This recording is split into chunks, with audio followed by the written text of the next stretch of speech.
எது பண்ணாலும் பிளான் பண்ணி பண்ணணும், இல்லைன்னா இப்படி தாங்க சொதப்போம். என்ன நடந்துச்சு அப்படின்றது நான் சொல்கிறேன், வீடியோவை ஃபுல்லாக பாருங்கள். மணலில் விளையாண்டுட்டு நாங்கள் கிளம்பும் போதே கொஞ்சம் இருட்டிடுச்சுங்க. போய் கடை வீதியெல்லாம் சுற்றி பார்த்துட்டு சர்ச்சுக்கு தான் போனோம். லைட்டிங்லாம் அருமையாக போட்டிருந்தாங்க. அதை கொஞ்சம் நேரம் நின்று வீடியோ ஃபோட்டோஸ்லாம் எடுத்துகிட்டு போய் சாப்பிட்டோம். இப்போ தூங்கணும்ல, அதுக்கு தாங்க என்ன பண்ணுறதுன்னு தெரில. நீலம்மா சொன்னாங்க கோயில் மண்டபம் இருக்கும், அங்கேயே இருந்துக்கலான்னு.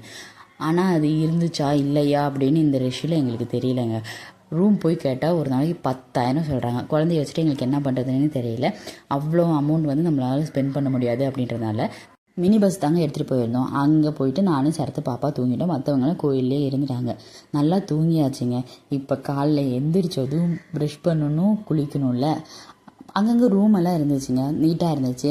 ஆளுக்கு 100 கேட்டாங்க குளிக்கிறதுக்கு.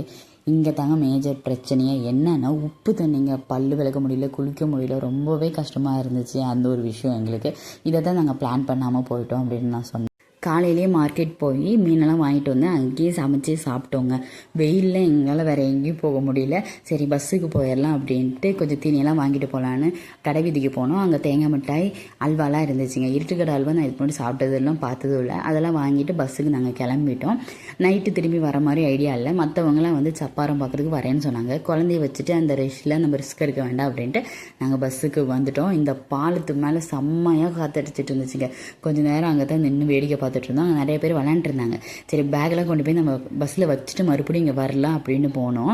மேடம் எங்கே உட்காந்துருக்காங்க பாருங்களேன், மண்டைக்கு மேலே தான் உட்காருவாங்களாம், தோல் மேலே கூட உட்கார மாட்டாங்களாம். வேளாங்கண்ணியில் இருக்கவங்க யாராச்சும் இந்த வீடியோவை பார்த்தீங்கன்னா ஒரு லைக் பண்ணிவிட்டு மறக்காமல் கமெண்ட் பண்ணுங்கள். மறுபடியும் அந்த இடத்துக்கு போய் பார்க்கும்போது ஃபுல்லாக தண்ணி வந்துருச்சுங்க.